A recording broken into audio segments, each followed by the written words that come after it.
Testing, can you hear me? Let me call the meeting to order. Thank everyone for being here on this beautiful snowy day. The only thing that would make this day more beautiful would be more snow, right? All in favor, say aye. Aye. Any opposed, nay. I was scrutinizing. I wanted to see if there were any naysayers. Okay, we do have a quorum.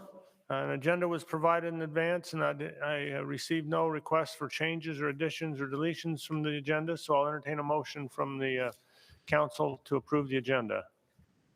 Thank you, Jeff. Is there a second? Thank you. Dan, any debate or discussion? All in favor say aye. Aye. Any opposed, nay. Any abstentions?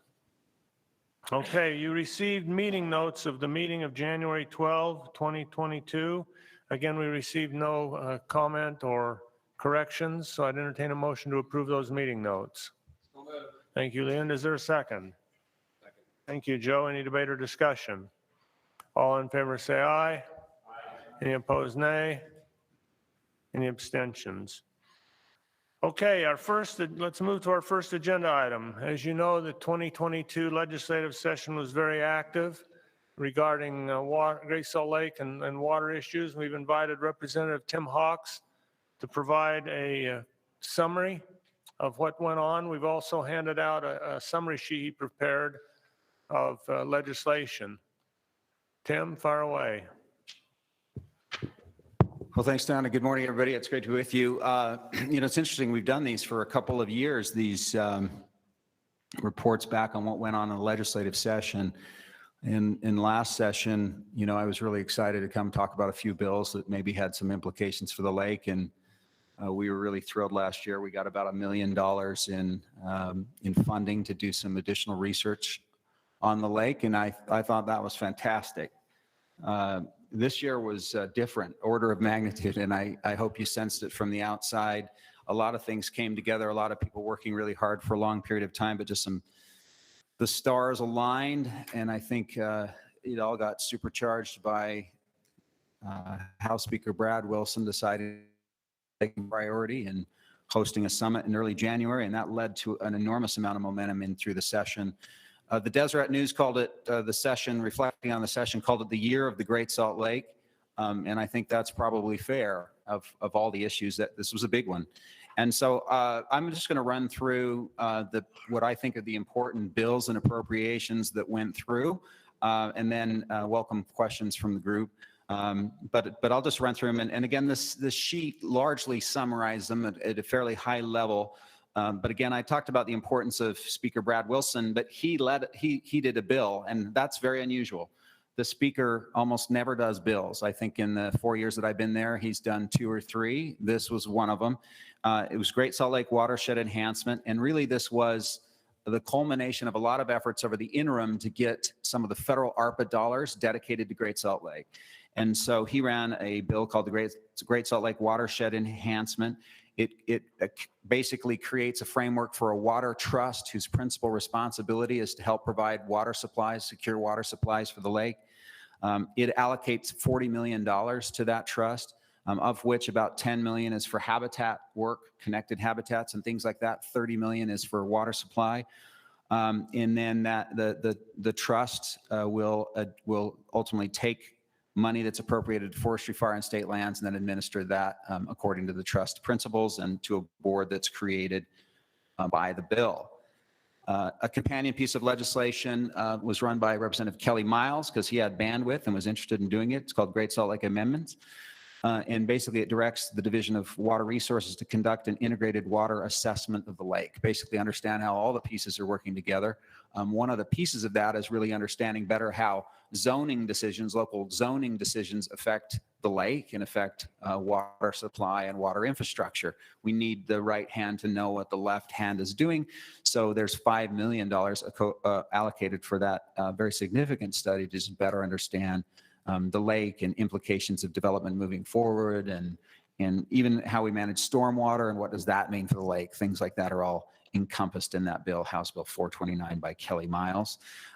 Joel Ferry, Representative Ferry, ran House Bill 33, in-stream flow water amendments. I was very happy to see this one go, because the very first piece of legislation I started pushing when I returned to Utah in 2004 was the very junior baby version of this. And it was subject to all sorts of restrictions. This, I say, it's almost like a kid's bike with training wheels, but imagine like 25 training wheels. That's kind of the bike we built. And this Representative Ferry's bill took off all those training wheels except one or two, and really makes in-stream flow work well. So it really eliminates a lot of restrictions for private users. If they want to dedicate water to the lake, they can now. They couldn't before, interestingly enough, unless they did it in a mechanism with a state agency. It authorizes forestry, fire, and state lands to acquire and hold in-stream flow rights. This is important. So if somebody wanted to dedicate a right to forestry, fire, and state lands, they could. They could just donate it to them. It could be held in perpetuity for the benefit of the lake. That's huge. The law would not have allowed that before, because all that water, for the most part, would have been treated as wasted. And then there's some explicit recognition that in-stream flows can go to benefit waters that overlay sovereign lands. And we know what those are: Utah Lake, Great Salt Lake, a few others. So really a momentous, that is a watershed type bill that I don't think a lot of people were paying attention to, but it went through with unanimous support in the House and Senate. That's a big, big deal, and really decades worth of work. I had an interesting bill that flew under the radar screen. It's called Sovereign Lands Revenue Amendments. Joe will probably appreciate this, but the mineral companies pay a significant amount of revenue, about $10 million a year in royalties for the minerals that are derived. It goes into an account called the Sovereign Lands Management Account. It goes to run forestry, fire, and state lands. Theoretically, it's used for the sovereign lands, but it isn't always used for the sovereign lands. We've rated it. Legislators can't, if you get a big pot of money in there, we can't help ourselves, and we'll find a way to spend it. So what this bill does is it really says, listen, that account needs to be for the sovereign lands, full stop. Part two, there's a preference that the funds are spent from the resource from which they're derived. And where are all the resources in that account derived? Great Salt Lake. Lastly, and I think it's pretty significant, it creates a new restricted account, so that if there are new royalties that come off of minerals like lithium, and a lot of companies I know are working on lithium right now as the value of lithium increases, but if new royalties derive from lithium or other new minerals that aren't paying royalties today, those go explicitly restricted account for water supply for Great Salt Lake. So it provides a little bit of, over time, long-term funding instead of the short-term funding, long-term funding for Great Salt Lake.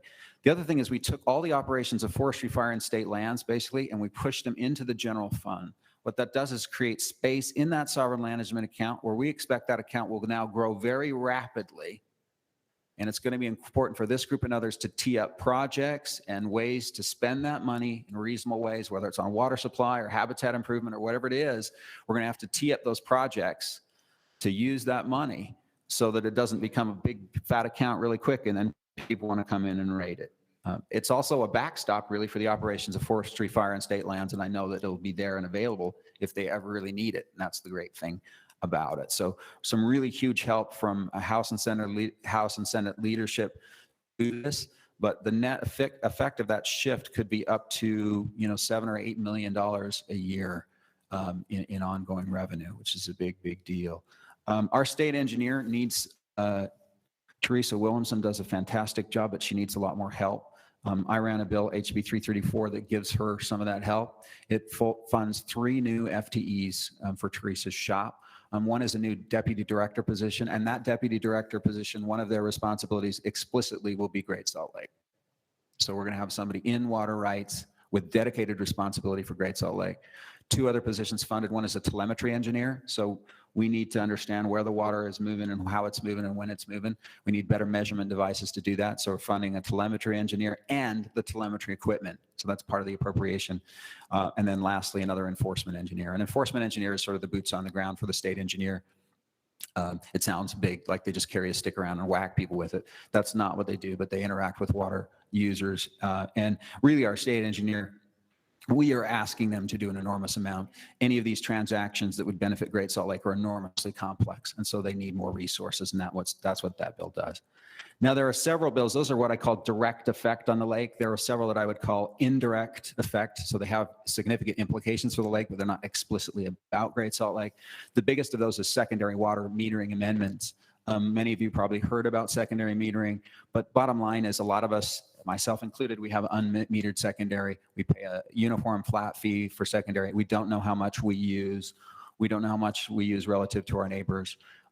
Where Weber Basin Water Conservancy and other districts have installed these secondary meters, simply measuring how much people are using and letting them know how much they are using is the single biggest thing that you can do for water conservation by order of magnitude, way beyond charging more, way beyond smart timers, way beyond all this stuff. The savings are 20 to 40%, and they persist over time.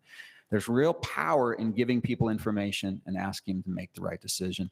Secondary metering is designed to do that. The state allocated $250 million of its federal ARPA dollars for this purpose, $250 million to do this. And it's really designed, once you add it with the local match, to sort of deal with this legacy problem so we don't have it moving forward. And that's going to benefit the lake. How? It's going to keep the reservoirs more full so that on a wet year, more water spills down to the lake. The estimated volume savings just in Davis and Weber, kind of northern Utah alone, on the order of 80,000 acre feet a year. That's the equivalent of the entire volume of Echo Reservoir in a single irrigation season. So that's why when people sat down and said, what should we prioritize when it comes to water infrastructure? There was unanimity in recommending secondary water metering. The legislature went along, allocated a huge amount of money, and then put this bill in place. The bill, by the way, says you will have secondary metering by 2030. We're going to give you carrots to get there. We're going to help you with funding. If you don't get it done by 2030, there's sticks. You won't be eligible for state funds, and you have an increasing penalty that gets worse and worse over time. There's a really big incentive to let's just take care of this. Let's just get it done. It is an expense. It is difficult, but let's just get her done. Representative Ryan Wilcox ran WaterWise Landscaping, that's 282, basically says that cities, counties, and HOAs can't prohibit xeriscaping. So if you want to do something to save water, they can't really prohibit it. Now, there's some exceptions. It got watered down over time. It doesn't have as much teeth. The other thing that's nice is it says no park strips. You can't require turf in a park strip. You can have park strips, but you can't require turf in a park strip. That saves water. Robert Spenlove, House Bill 121 on water conservation. This is really rip the strip type campaigns. It funds people, basically a state program that helps fund xeriscaping or people taking out their lawn, stuff like that. It's a drop in the bucket. I don't think it's going to be like a huge effect, like a measurable effect on the lake, but it's important atmospheric. The other thing is it sets outdoor water use conservation targets for state facilities, and they start out really modest and then they get more aggressive. So the state, when they build new facilities, they can only put up to 20% turf, but even the existing facilities have to show how they're going to save water, and they have to save significant water over the next 3 to 5 years. Janie Iwamoto, Senator Iwamoto ran a bill, and I was the House sponsor that really dealt with water conservation plans, and says that our water conservation districts and big water suppliers of drinking water, they basically need to have water conservation plans. They need to have those plans in place. They need to be at least as aggressive as the regional conservation goals. And they've got to do some reporting and some public notice on those things. So just encouraging people again to get into water conservation. A few bills that didn't pass that I'll just note that I don't think have big implications for the lake, but Senator Iwamoto also had one on indoor plumbing fixtures, basically requiring higher standards. That's an interesting one for the lake because, as Leland can tell us, a lot of the wastewater, the treated sewage effluent is what is supplying the lake today. So this is one that doesn't necessarily help or hurt the lake, but that one failed because it was a move to much more aggressive kind of standards in plumbing fixtures. Representative Ward has one that was more aggressive on turf, in terms of basically saying you can't require people to maintain turf or even plant it in any amounts. And that bill failed. It'll probably be back in some form.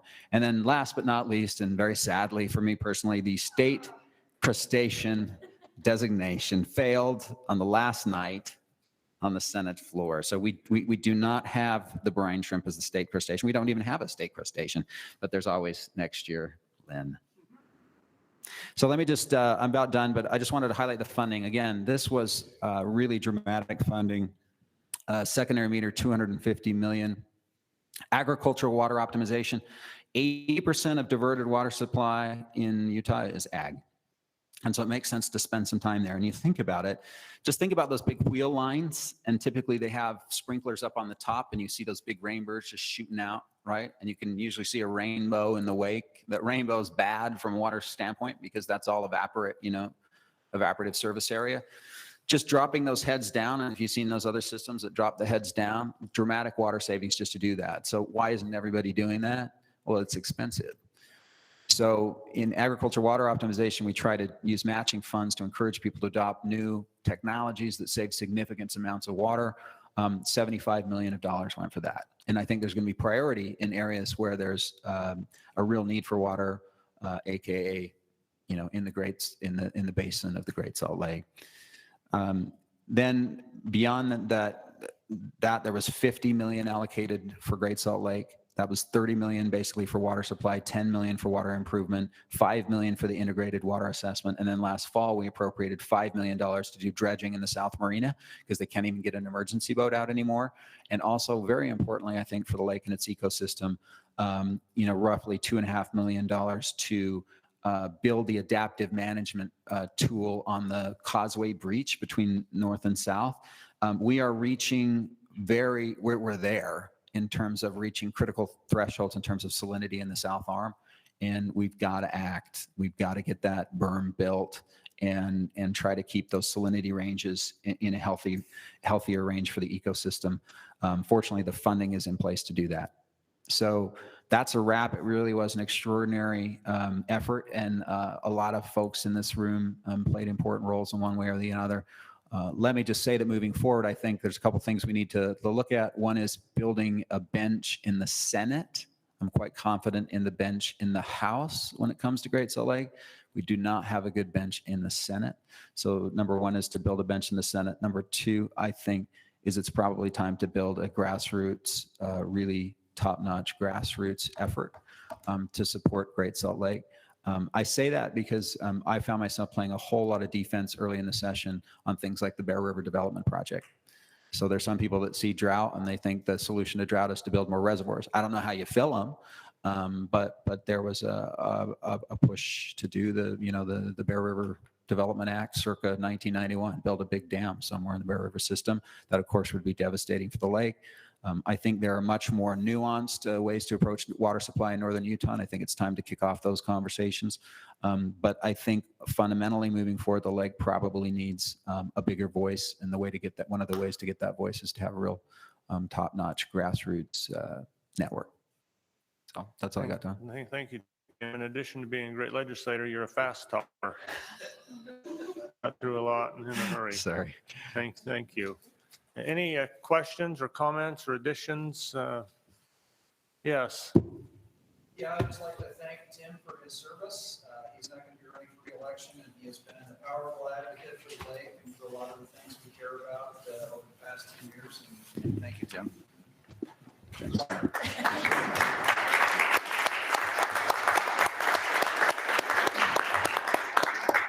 Thank you. Other comments or questions? I have one question. Fire away. Hey, Jeff, would you mind? Thank you. With the $250 million allocated to secondary meters like that, that's so important. How fast will it really take 2030 to get secondary meters on all meters with that 250? You wouldn't believe how much weeping, wailing, and gnashing of teeth we got, even putting it on a 2030 timeframe. Just to put it in perspective, the little bit of the challenge is a lot of the providers that provide the secondary metering are just these old irrigation companies. They're just little companies, they're balance sheets on the back of an envelope in the glove box, right? And we're asking them sometimes to incur capital costs that might be 10 or 15 times their annual budget. So there is that. There's also the challenge of securing enough meters. Like if you went and tried to do it all at once, it'd be really hard. Plus construction is very, very difficult now, even just getting the people to come in and dig the lines and things like that. So it's going to take some time, but we tried to put it on that sweet spot where if it's too far out there, people will just kick the can down the road. But the incentives are structured very aggressively so that if you get right on it in the next 2 years, you can get a 70%. You only have to come up with 30% of the cost. You can get 70% from the state. And that we really thought that would incentivize people to jump in and get it done quickly. And hopefully we can take care of a big chunk of the problem here just in the next 2 to 3 years and then have the ability to kind of, run it out. And if we can get it done by 2030, it'd be fantastic. Just curious, do you know along the Wasatch Front what that pricing is like? Because I assume it's faster than that. But along the Wasatch Front, those are probably more. Is that on faster? It's undifferentiated, but I think, and it's, it's funny. We had the town of Parowan complain border, and they finally found a way to get themselves exempt. But it was interesting because it doesn't matter where you are. Overuse in one place is a problem for the whole system. And the more your system is closed, I think the more of an issue it is. So it is a priority along the Wasatch Front. This doesn't prioritize that, but that's naturally where we're going to see it go. We have more sophisticated actors. We have the big water conservancy districts that have the capitalization and the funds, the expertise to do it better. We're strongly encouraging them to partner with the smaller folks to get it done. And that's what the hope is, that they'll work with and get it done. But those flash points, those pressure points are where we expect to see most of the action early. Good questions, Jeff. Other questions or comments about legislation, the legislature? Don. Oh, go ahead. Push your Dan. button here. There you go. You're good. So you mentioned it briefly about the Bear River Water Project. If all these things were in place, would the lake be there if they did run the Bear River Water Project? Well, if you just look at flows in the Bear this year, and I always watch them, I watch them like a hawk. If you look at flows at Corinne, there's several, usually even in August, there's a couple hundred second feet moving past Corinne, but many of us know that it wasn't actually reaching the causeway this year. So in a year like this one, if you had a big dam in the Bear River system, I don't see how it drop, other than just the direct flow stuff, a little bit here and there really makes it to the lake. So, when we talk about Bear River, I think it's important. I just think what I've said is we're trying to run plays out of a 30-year-old playbook. That was a vision from 1991 when we'd had wet cycles and the lake was flooding. And people said, hey, let's capture all this water. It's wasted when it gets down there. We don't see the lake that way anymore. And our water supply needs are different. And so my hope is that in these conversations, we figure out what is the vision for Northern Utah. It doesn't need to be a Bear River project, right? It should be Northern Utah Water Supply 1.0 instead of Bear River 2.0. And it ought to look at all options. And it ought to recognize, as I think it should, the incredible needs that lake has for water. And let's make sure that it's considered in part of these equations as we figure out how to move water around for homes and industry and farms. And the lake's got to have a seat at the table and be recognized. And I think we can do that, but I think it requires defining a new vision. And that new vision is not just some big dam somewhere in that watershed. That's just gospel according to me. By the way, I'm not speaking for anybody there except myself. Well, I talked to you earlier today about if the Bear River project was running, would there be any water on it? Yeah, it certainly wouldn't help. I've looked into that over a period of decades, and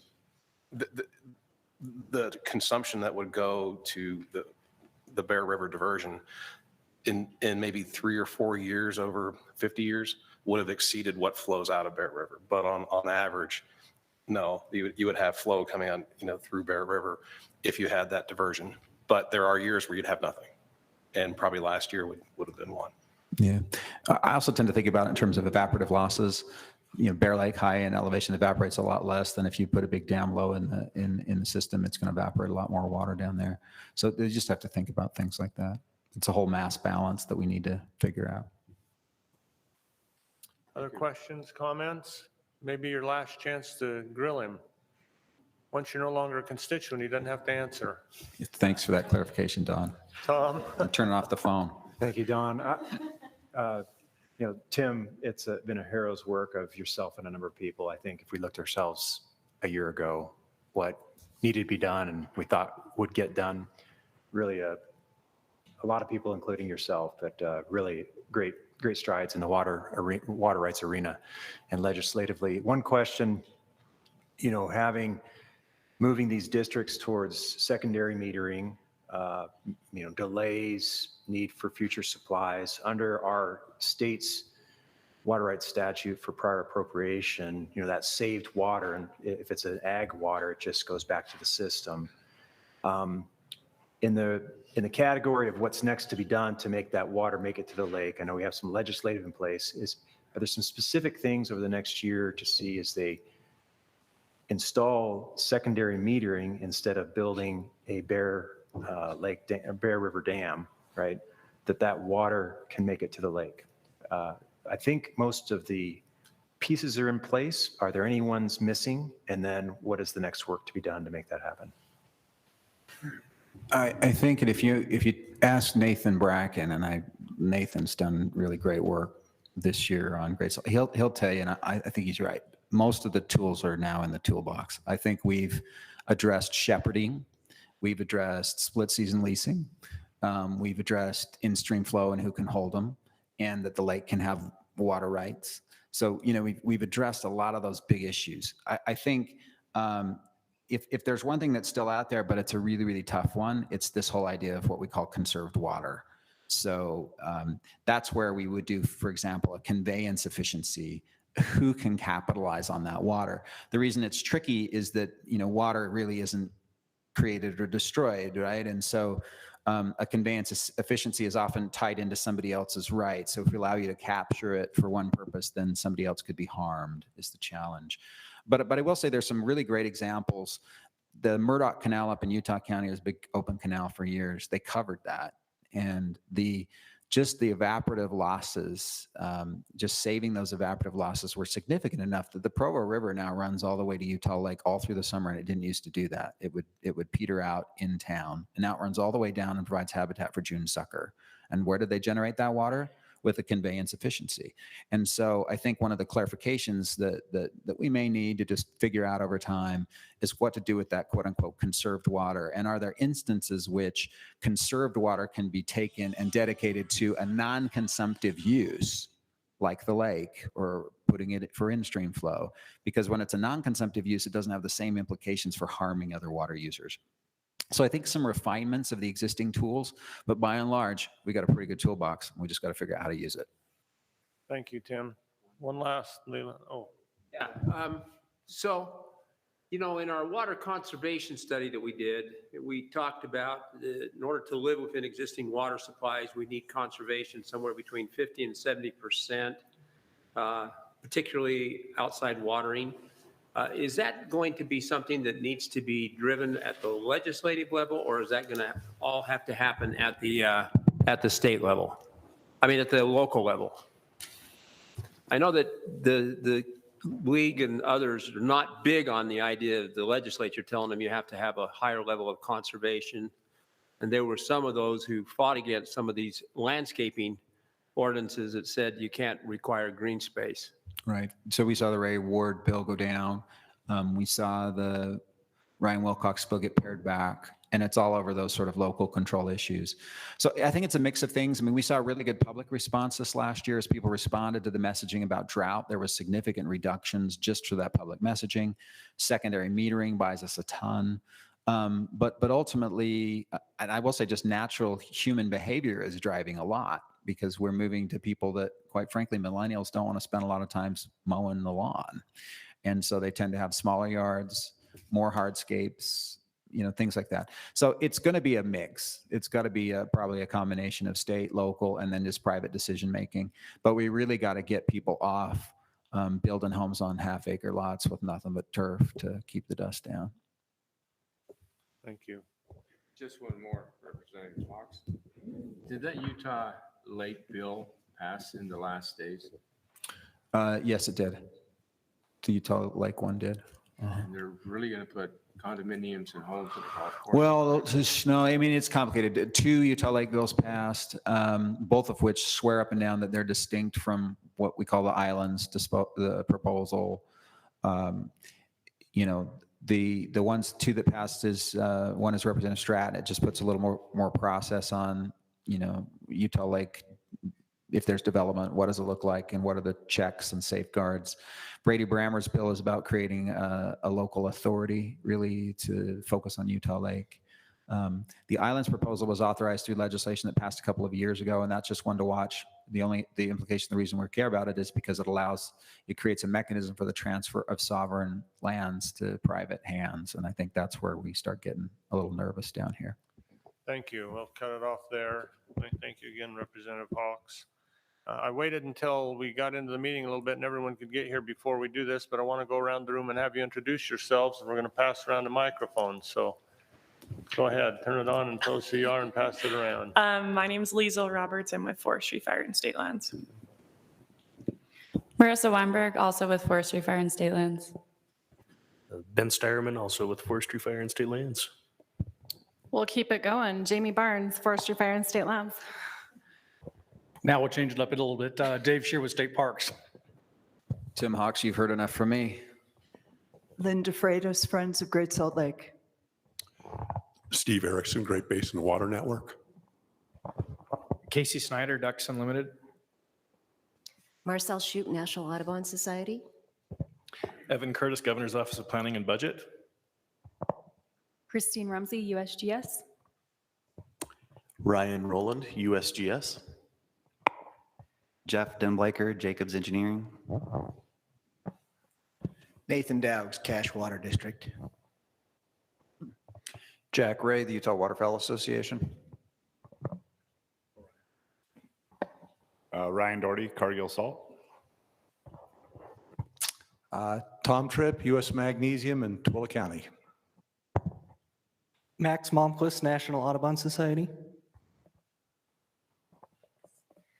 Monjo Masson, Central Davis Sewer. Gretchen Semerad, SWCA Environmental Consultants. Leah Richardson, Division of Water Rights. Candace Hofsneger, Division of Water Resources. Krishna Khatri, Division of Water Resources. Craig Miller, Division of Water Resources. Leila Ahmadi, Division of Water Resources. Thank you, Laura. I'm Laura Vernon with Forestry, Fire, and State Lands. Randy Elliott, County Commissioner. Is Representative Snyder now going to take Representative Hawks' place on being our rep around here? I'm not as beautiful as him. I could never. Jeff Scott, Long Solar County Commission. I'm Dina Blaze with Salt Lake County. Tom Ward with Sandy City. Waylon Myers with the sewer folks. Don Leonard with the Great Salt Lake Brine Shrimp Cooperative. Dan Tuttle, U.S. Magnesium, Tooele County. Joe Havassy, Compass Minerals and Extractive Industry. Jeff Richards, I represent the Marysburg Shenanigans. Jim Harris with the Division of Water Quality. Thank you very much. Don, excuse me, I should say that Dave Livermore is, I believe, online. Dave, have you been able to work out your audio? So just so you know, if there's a vote, he can Thank you. join in. Let's move to the next agenda item. As you know, at the last meeting, Steve Erickson requested that we educate ourselves a little bit about the Pine Valley Water Supply Project, and you agreed to include that on today's agenda. So we have Kyle Roerink from the Great Basin Water Network. Kyle, are you with us? I am. Can you all hear me? We can. Tell me where you're physically located. I am presenting to you from Reno right now. Most of the time I feel like I spend my life on Highway 6 or Highway 21 out in the West Desert. And I appreciate your making the accommodations for us. And, I think this is just a great opportunity. And, I want to thank Steve for helping to get this on the agenda. But I will do my best to be short and sweet here today. I have a PowerPoint presentation to present, and so I will upload that in a second here. But you all may know the Great Basin Water Network. We worked very closely with Millard and Juab counties and Salt Lake County in the effort to stop the Las Vegas pipeline proposal, the Snake Valley exportation project from the Southern Nevada Water Authority. That was a multi-decade fight, and we largely work in groundwater resources in the West Desert and in Eastern Nevada. And I'm here today to give a presentation about a West Desert project that has been in the works for a little while. It's been making headlines more and more over the past year or two. And there has been a question about this project's pumping in connectivity with the Great Salt Lake. That was a question that was of much concern during the fight with the SNWA. But I think Steve and I thought it would be a good time to have a little refresher and for everyone to just see the perspective that we're coming from. There's not too much hyperbole coming from us on this, but I think if you look at the existing science, it's pretty interesting. So I will share my screen and get started if that's okay with you. That's great. Thank you. All right.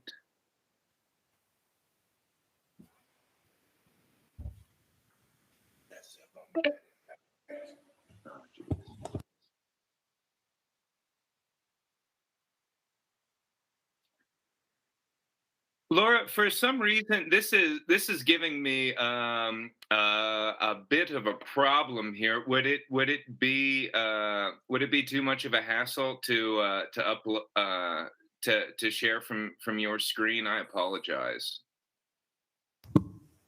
I can do that. Just give me a minute.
Thank you so much, and sorry about that. So really, this is, you can all kind of see the thesis statement there, and I think it's an important question. What are the connections between water exportation efforts in the West Desert, the heart of the Great Basin, and the Great Salt Lake? So I'll dig in here and And just a brief look when I talk about water exportation projects right now. We are dealing with a proposal from the Central Iron County Water Conservancy District. This is a 3-phase effort that they've proposed. Right now, we're going through permitting on the first effort at the federal level for a right-of-way on federal lands. And that is in Pine Valley, which is just south of Snake Valley and Great Basin National Park. And it's Pine Valley includes Millard County and Beaver County as well. And so what we're dealing with right now on this DEIS, the Draft Environmental Impact Statement, which is a part of NEPA, and Pine Valley would pump 15,000 acre feet out of Pine, and then they would go one basin east to Wawa Valley, and then they do have applications in Hamlin Valley, which depending on who's talking, is its own basin or it's the southern end of Snake Valley.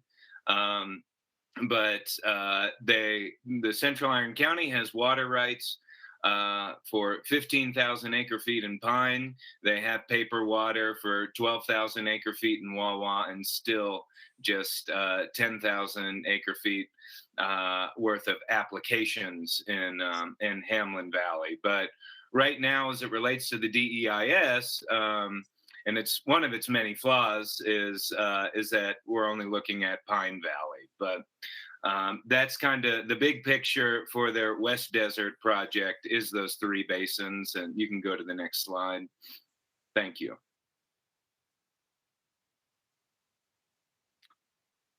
And that is a map from the project proponent from one of their reports. Pine Valley is in the middle, and Wawa is to the right or east, and then Hamlin is to the west. And this would all go, you see in the southeastern corner there, that's for Cedar City, and the Central Iron County Water Conservancy District service areas, as well as the communities down there in Iron County. So, that this is not something that I'm just fabricating. We're just taking a look at what the project proponent has put forth, and so that's the dream scenario for them. So you can go to the next slide. So I think, why does this matter? Why am I here at a Great Salt Lake Advisory Committee meeting? I think it's important to understand the 3 interbasin flow systems in the region. We have the Great Salt Lake Desert interbasin flow system, and the Sevier Lake interbasin flow system, and then the Great Salt Lake interbasin flow system. So as you can see from my slide here, groundwater moves from the Great Salt Lake flow system into the Great Salt Lake Desert flow system. And that's well described in a USGS report from 2010, and that's where I got this sliver of a map here. And those arrows are kind of showcasing how the water moves. And then water from the Great Salt Lake Desert system moves into the Sevier system. Water from the Sevier system moves into the Great Salt Lake system. So I think the big thing to consider here is that the West Desert project in Pine Valley is we're sticking straws in the headwaters of these systems that ultimately flow northward in the path of Old Lake Bonneville, if you will.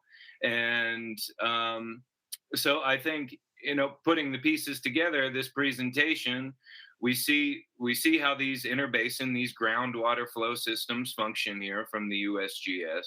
We know that the export project, is essentially sticking straws in the headwaters. So I think there's been questions asked of me and Steve and others about, well, what is the connection with the Great Salt Lake? And if we go to the next slide, we'll elucidate what our concerns really are. And, we're not here to be hyperbolic and say that, this is going to be, destruction on day one. But here is essentially the concern is that, because of the underflow coming, we expect reductions of underflow toward the terminal end of the Great Salt Lake Desert system, and that is the North Snake Valley Fish Springs National Wildlife Refuge.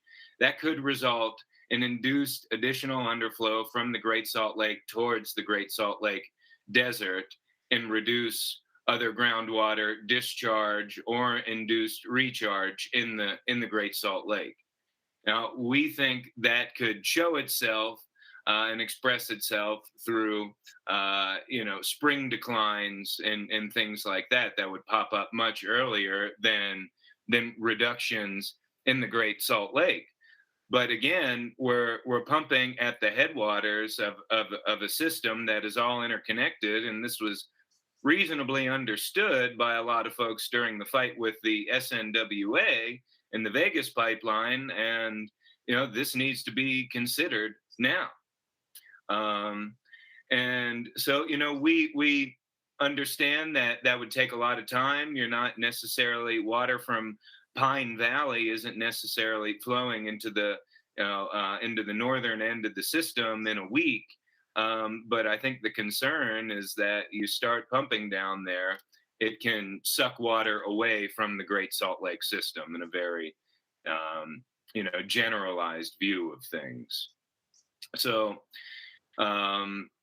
yes, thank you. So I think what gives us the ability to raise some of those concerns is a 2017 report from the USGS that was modeling pumping scenarios in Pine Valley and in Wawa Valley.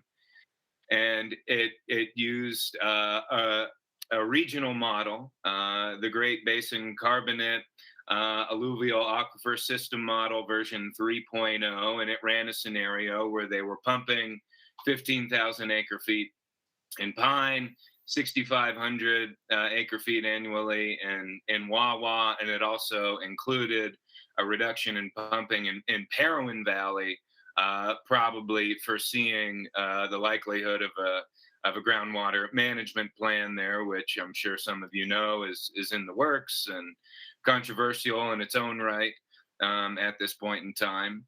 But what this modeling showed was you're going to have within 62 years, you're going to see massive drawdown in Pine and Wawa Valley. You're going to see massive drawdown in the southern end of Snake. You're going to see drawdown in the Severe Desert. You're going to see drawdown in Tule Valley, 50 feet in Tule, up to 50 feet in Tule Valley, up to 50 feet of drawdown in the Severe Desert, up to 50 feet of drawdown in southern Snake Valley, 50 feet of drawdown in the Barrel Enterprise area if you're pumping at those rates. So, I think these are things that we have to consider. Where is that water ultimately headed in these flow systems? So, and I'm going to explain that on the next slide. And again, I think we're concerned because when we consider the paper water rights of Pine Valley and in Wawa Valley, 15,000 acre feet in Pine, 12,000 in Wawa Valley, we're a little concerned because what we're also seeing from the USGS, that's not necessarily adding up. And in that 2017 model, what we're seeing is that, currently right now, 11,000 acre feet annually is moving from Pine Valley to Wawa Valley, eventually making its way northward in that kind of in that pilgrimage I described earlier. And the same thing when you're looking at the simulated Brooks 2017 line. That's essentially implying that 2,500 acre feet annually from Wawa is moving its way through the alluvium, through that aquifer, through that basin fill aquifer, and moving northward. And total, it's about with a couple considerations, it's 14,000 acre feet right now is essentially what is available between both basins. And on paper, it's a lot more. It's so there's 15,000 acre feet in Pine and 12,000 acre feet in Wawa. So you do the math. You can do that's a pretty big difference. I'm not a hydrologist. I'm not a modeler. I'm certainly not a mathematician there. But the difference between 14,000 acre feet and 27,000 on paper is not lost on me. And what does that mean for these three interbasin flow systems, that are highly connected? So you can go to the next slide.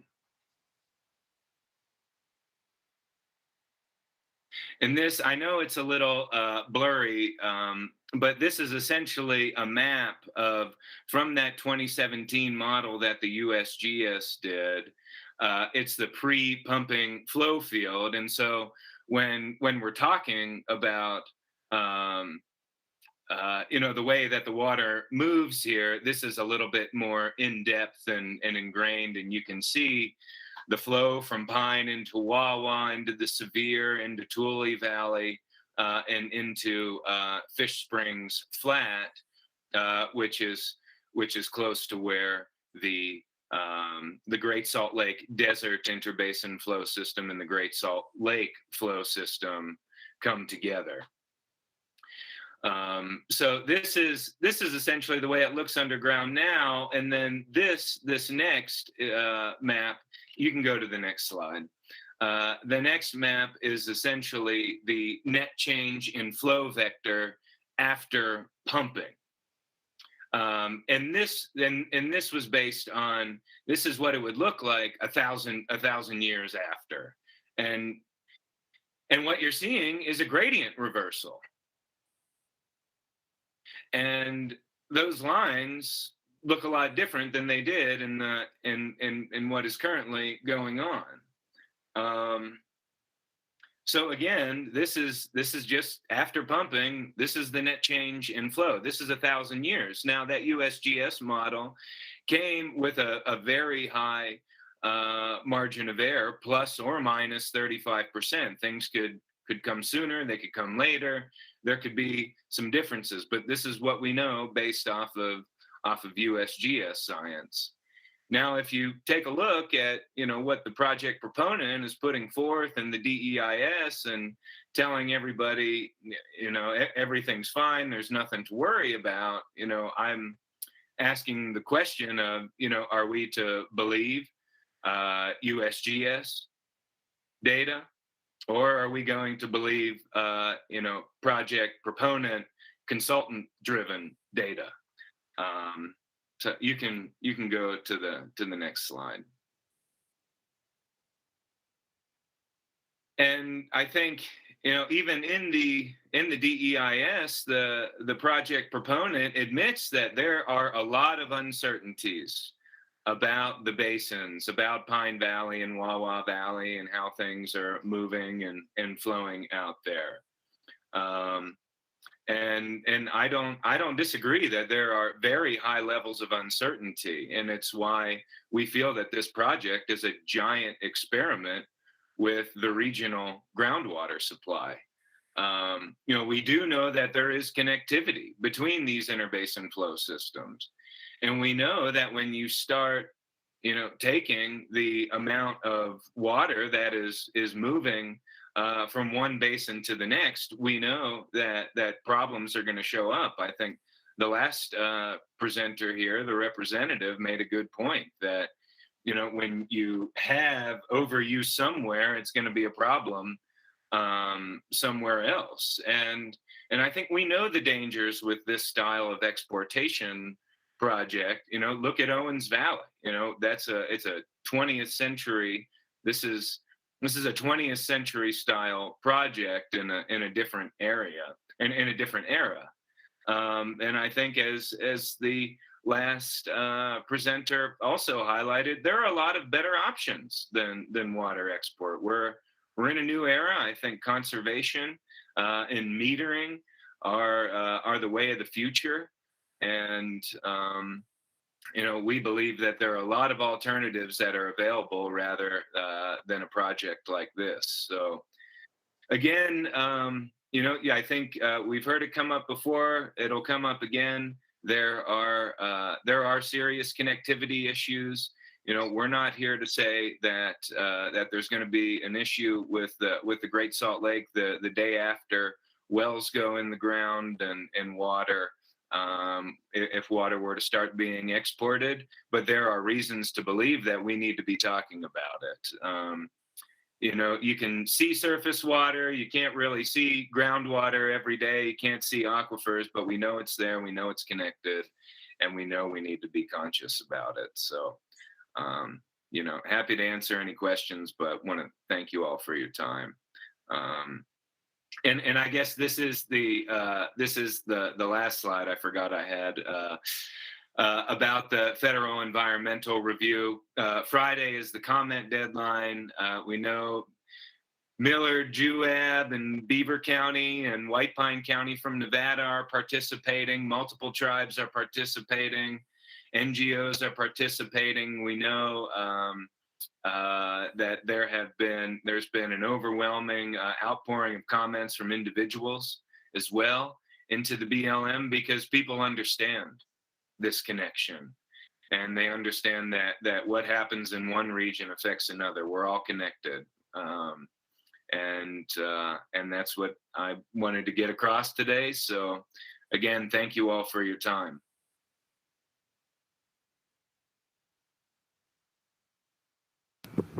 I have a question. Is there an ask? Are you asking the council to do something, say something? I mean, I appreciate the education, but sometimes it can be frustrating too to be educated about what is being presented as a crisis. But is there an ask that you're making of the council today? Well, I think, it's we would love, support as it relates to the DEIS and moving forward. I think, that ask has been made in some respects by folks on the ground up there, but I think as it relates to the DEIS is one immediate way to potentially participate right now. And moving forward, I think, we would just be happy to keep an open line of communication and dialogue, because the effort to raise awareness about this and work towards better and more sustainable options are not ending when the DEIS comments end, but that's the immediate goal right now.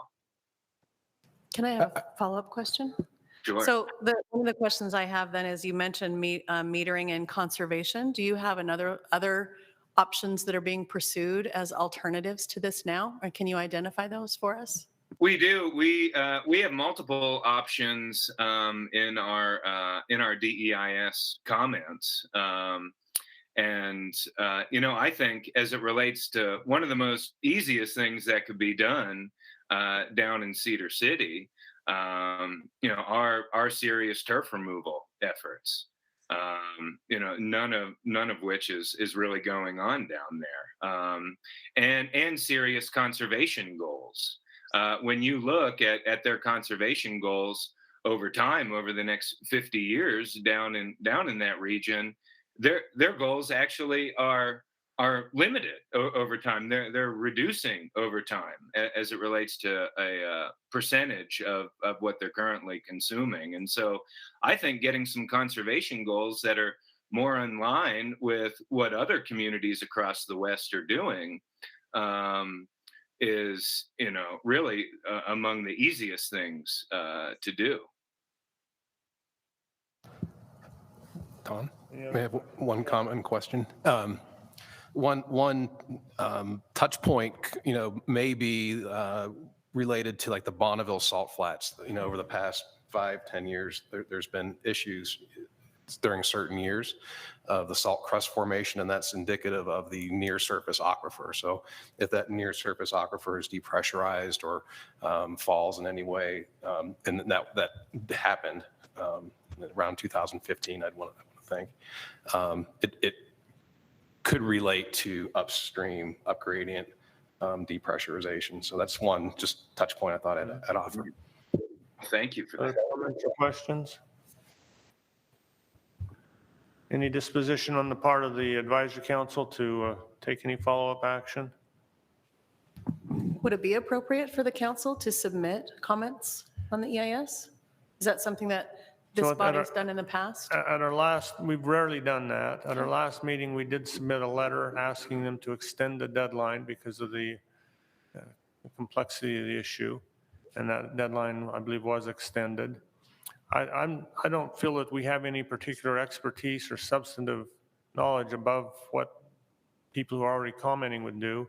If the council was so disposed, perhaps we could send a letter that would express concern about impacts on the Great Salt Lake and urge consideration of additional conservation. But beyond that, we have a short time frame. I just don't know that we have the expertise to turn that around or the inclination. Well, Steve? and I, from Salt Lake County, I'm not inclined to tell Cedar City what they need to do in terms of conservation. I do think it's important, though, that Representative Hawks just shared with us that the state has made a commitment for its own facilities. I would think that most other jurisdictions, can take a cue from that leadership. Again, I'm not inclined to dictate to Cedar City. I would not want Cedar City to dictate, and I'm sure Mayor Wilson would not appreciate that either. But I think the word of caution has been raised, the uncertainty, the acknowledgement of connectivity. I do think it would be appropriate for the council to submit something to the EIS that obviously is not going to be based on expertise, but I think a clear sort of message of concern would be appropriate. Can I try a motion? Let's ask Randy.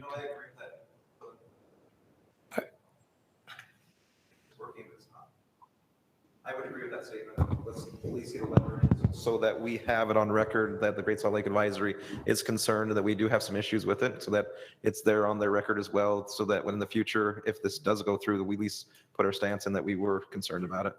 Okay. Leland? Leland, you had a comment. Well, I just had a proposal for a motion. Is it different from what's been suggested already? I would propose that we make a motion that we submit a comment through Aura on behalf of the council that we are concerned with the interconnectivity that exists and that before approval is granted, that the BLM and others involved understand the impact that has on the potential impact it may have on the Great Salt Lake and the West Desert basins before they make a final decision. So we're not saying we know better, but we are saying we have concern about it. Okay, that's consistent with what Randy was suggesting, I believe. We got a motion and a second. Any discussion? All in favor say aye. Aye. Any opposed, nay? Any abstentions? Okay, thank you. Thank you, Kyle. Thank you, Steve, for teeing that up for us. Let's move to our next agenda item. Some time ago at an advisory council meeting, a project initiated, I believe it was you, Joe, raised the issue about being able to have a tool to effectively communicate and understand water supply and water levels of Great Salt Lake. A subgroup of the council got together and moved this forward, brought it back, the council approved, and we funded it. And so what we have today is a report on what's being called the Great Salt Lake Hydro Mapper, or Great Salt Lake Watershed Dashboard, an interactive mapper. And we have Toby Welborn from Utah, U.S. Geological Survey, to give us an update. Hi, just checking. Can y'all hear me? I'm going to go ahead and present my screen, and please let me know if y'all can see it. We can see you, Toby. Okay, I just Far presented. away. Right. And now we can see your screen. All right. Thank you for the the opportunity to provide a status update for the Great Salt Lake Hydro Mapper. I'm going to walk through the application. Please feel free to interrupt with questions or anything like that along the way. I like to keep things informal. So the Great Salt Lake Hydro Mapper, I guess the last discussion with it, we just wanted to kind of go through. We'll begin with the application, the title, a brief description of the Great Salt Lake, and then going into what the application does, that this website provides access to information resources with the lake level matrix, so the lake stage and where that sits within the matrix, the current conditions of flow onto Great Salt Lake, and the Great Salt Lake Basin water dashboard, which is real-time data on the Great Salt Lake.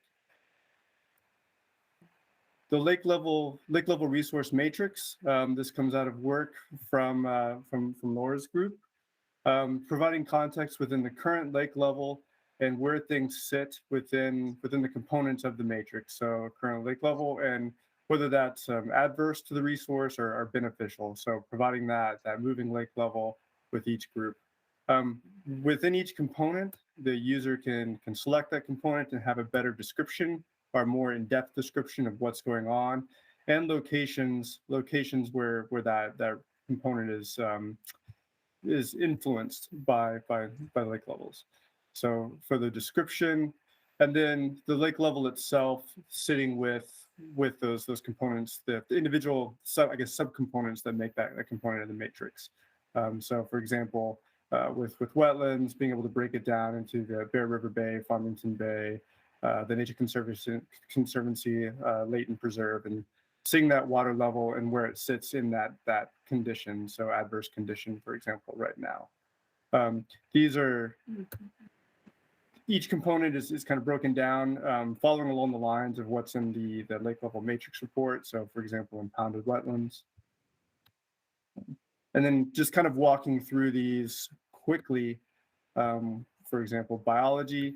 And we pulled data in, so we are seeking feedback. We've gotten some feedback about brine shrimp up in the northern part of the lake. So any feedback on how we can refine this to make communication better and fine tune it would be appreciated. Once again, going through the lake level effects and just some descriptions about different aspects of the component itself. And please let me know if there's a lag as I move through each component.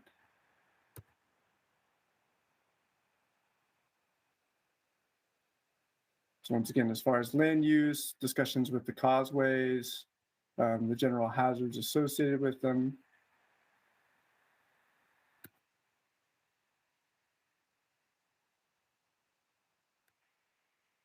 Recreation.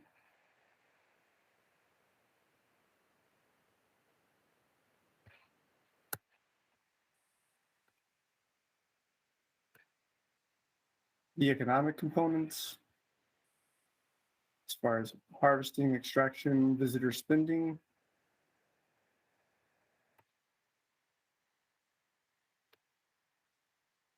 And safety.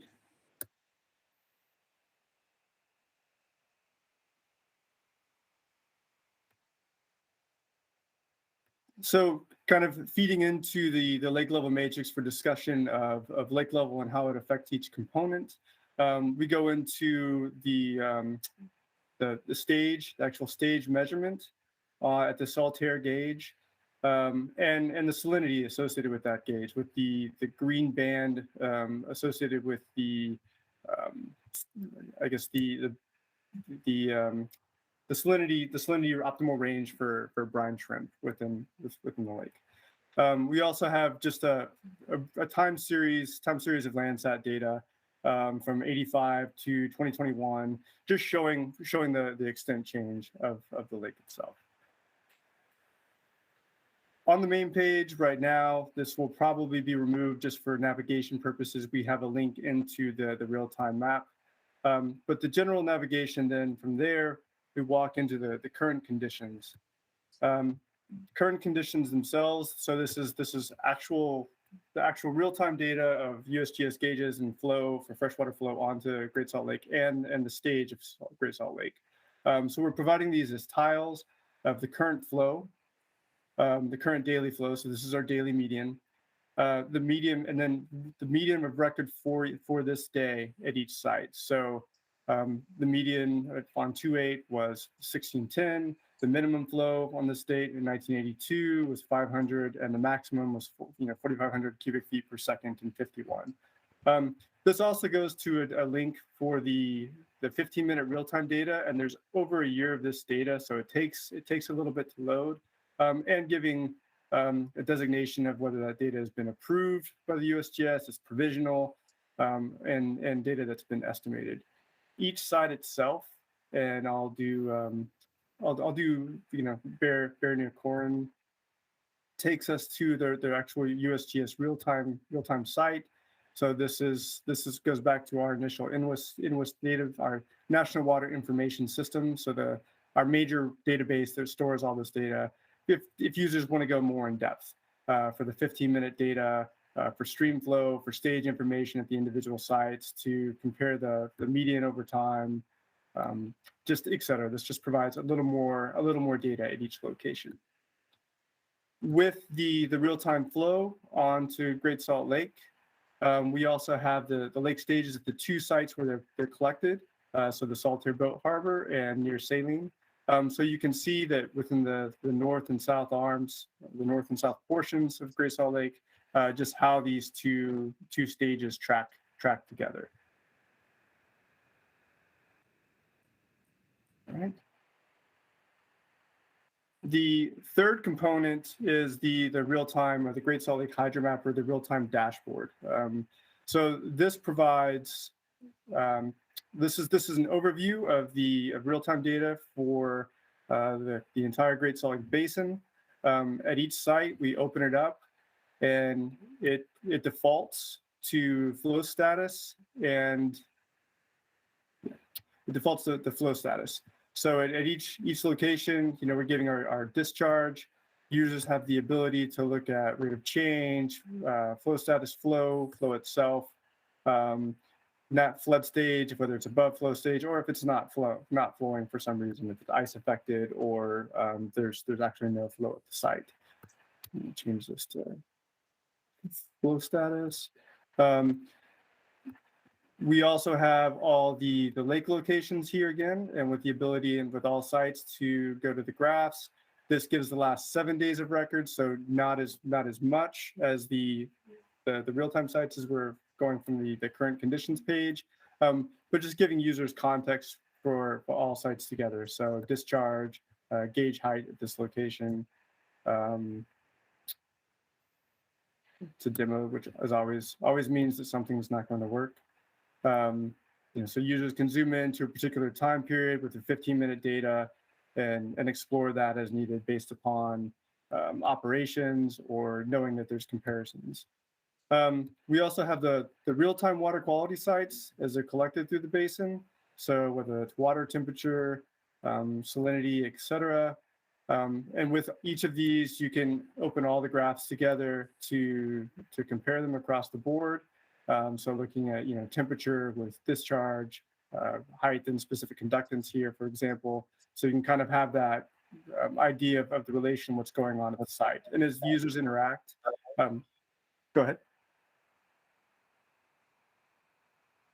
As users interact, all the plots are working together.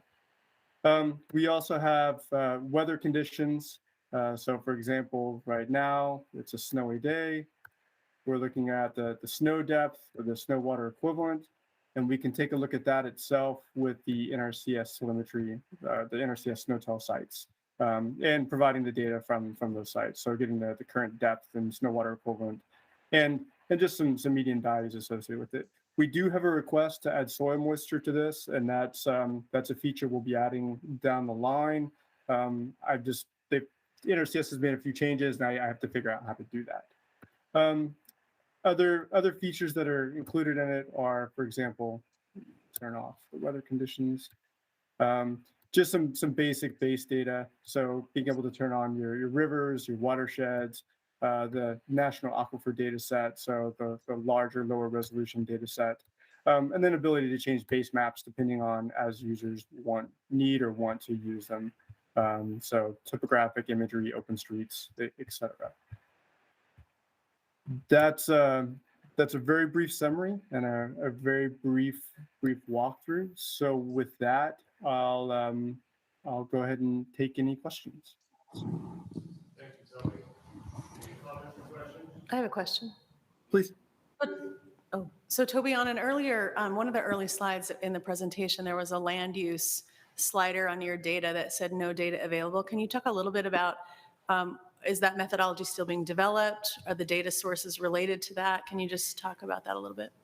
Sure. I'll probably punt that a little bit to Laura.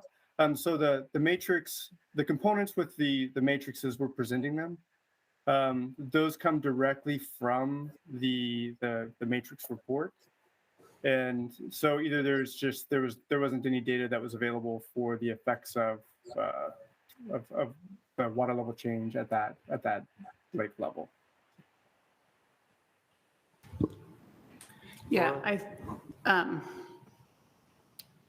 so for these areas like residential, we know that it's not occurring below 4191. It wouldn't be, the lake wouldn't be in danger of impacting residential areas or the northern causeway at this low lake level. If it was, then it would be orange down to the current lake level line. But I think when we did this, we didn't anticipate how low the lake level would be. So we didn't feel the need to put the orange bar all the way down to 4191 for the Northern Railroad Causeway because the low lake level isn't impacting the causeway. So we'll be updating this management plan in the next year so we can add and build on this land use matrix. Sorry, I'm glad you said that because I misunderstood. I mean, you're talking about the lake's impact on residential development adjacent to it. I was thinking the other direction. Okay. Joe? It's more of a flooding presentation. Sorry, I got kind of excited about the land use and what might be happening, especially with SB 110 that passed this year. So no islands proposed currently. No. But it would be kind of nice to see, the data on the what residential land use changes are being made based on current legislation that was passed this year and how, I mean, it's a drop in the bucket, a small drop in the bucket, but at this point, it seems every drop matters. Thank you, Dina. Just curious, Joe, are you happy with the outcome? This is a fantastic product. I never dreamed something like this would come together, but it's one-stop shopping. And this is a critical period going into April where we start to reveal what we might expect to come into the lake. Yeah, hopefully we won't be as surprised this spring. What's that? Is this up and running? So Toby, that's just what I was going to ask you. How can the council link to this? Is there a draft that they can comment on? And then when do you want all the final comments and go live with a final version? What's your vision? Sure. So this is a dev version right now. So I can provide a link and that's viewable, but we ask that not to be shared with the broader public at this point. I would like comments within, I'd say the next 2 to 3 weeks would be great. And I'd like this to give us a little time to make adjustments and have some back and forth. I'd like this to go live in early May. Laura, can you send that out, that link? Yeah, Toby, will you send me the latest and greatest link by the end of the day? Thanks. Don, I have a quick question. Tom. Laura, in terms of the budget and scope, I know the dust mapping of hazardous dust and dust exposed with low lake levels, Is there budget to add that in with the data that we now have? Or if not, I know one of the topics coming up is future projects. So I think that's an important piece for our communities that live around the lake and our electeds that make decisions. So incorporating in here where maybe hot spots for dust would be on the lake bed? The thing that pops into my mind is we have mapping now of hot spots that are hazardous dust. And if they're exposed, it shows up as red around the lake. And yeah. That's a great idea. Actually, I think we've pretty much tapped out. Toby, in our recent budget, we've asked, I think, quite a few things above and beyond what we originally asked him for, but I think that's something that we could add and look at funding in the future. I don't know if we can. Let's put that on the list and look at it Yeah, when we get to that. Thank you. Other comments or questions? Toby, thank you very much. Appreciate that. Thank you. Let's look at the next item on the agenda, which is a brief project update and the initiation of the discussion about allocation. Let me just very briefly mention, we have some projects, some carryover projects and some projects initiated in this year that are still ongoing. Prior to this year, we leveraged some funding with a number of agencies, including DWR and USGS, to conduct a major investigation into the loading and cycling of nutrients in Great Salt Lake, and that study is ongoing, and I'm not sure what the completion date is, but soon, I think. Okay, we also funded a project this year to update the Great Salt Lake equation of state, which is the calculation used to determine salinity levels in the Great Salt Lake, and we expect completion of that project this year. We've talked about the hydromapper, which we funded this year. We also funded an extension of the contract to provide discharge monitoring at the new breach. And then, as you know, the 5-year period of breach maintenance by Union Pacific Railroad has come to an end, and the Forestry, Fire, and State Lands is looking at what to do there. We funded some quest of the Division of Water Rights. We funded some additions to the development of a model to predict flow and salt transport through that breach for varying bottom sill heights, and I believe that's anticipated this year. We also are expecting within the next month or so a white paper on Great Salt Lake effect snow and the impact of dust on that snow. And that project, or that white paper, may include some recommendations for further work. At our last meeting, we requested submissions of ideas for projects going forward in fiscal year 2023. We indicated we'd receive those, and we have received a number of them related to bidirectional flows in the breach, salinity mapping, bathymetry, wetlands, lake effect snow, groundwater, birds, deep brine layer. A number of them are also hot topic submissions, and that process, the technical team's hot topic process, is going to wrap up, I think, by the end of March, early April. I think we will let that process complete, and then whatever projects we have left on the list or any we receive between now and the end of the month, we will screen and bring back a list of recommendations to the group. I would ask if there are any council members who'd like to participate in that screening process. Please let me know sooner rather than later. Welcome your participation. And then it's our anticipation that we would submit those recommendations prior to our July meeting and then act at our July meeting to get the ball rolling on those 2023 fiscal year projects. Any questions or comments, or criticisms, concerns, good jokes? Quiet today. Thank you. Okay, let's move to the next agenda item. Is there anyone who would like to address the council through our public comment period? We got Lynn, anyone else? Lynn, we'll hear you out. Thank you. I just wanted to invite all of you to come. Hey, Lynn, would you mind grabbing the mic right there from Tom? Or push the button. Push the button. Thank you. I'd like to extend an invitation to all of you to come to the 2022 Great Salt Lake Issues Forum, May 18th through 20th at the University of Utah Guest House and Conference Center. Many of you are actually on the program. Thank you very much. And many of you have also very generously offered sponsorship support. If you haven't considered sponsorship, I hope you will. And just give me a call and we can talk about it. In the meantime, it's great to see you all, and I'll look forward to seeing you all in May as well. Thank you. Thank you, Lynn. As you know, we deferred our May meeting in lieu of the issues forum. So, Marcel. If I could just mention one thing, on your list of projects that GSLAC has done last year, I didn't hear the integrated water and land use planning. And I was going to say, even though the work that this council funded has been completed, which is this community action framework that the Babbitt Center and Western Resource Advocates have put together, the implementation, the next phase is ongoing, which is to provide a lot of support to cities and counties to implement integrated water planning with land use. So, and there's a great article in the Landlines publication that's put out by the Lincoln Center, which the Babbitt Center is under the Lincoln Center. And so there's a national article. So maybe Laura can send that around. Yeah, I was just Thank thinking you. I could do That was on my list, but I skipped over it because the project was completed the day before the current fiscal year.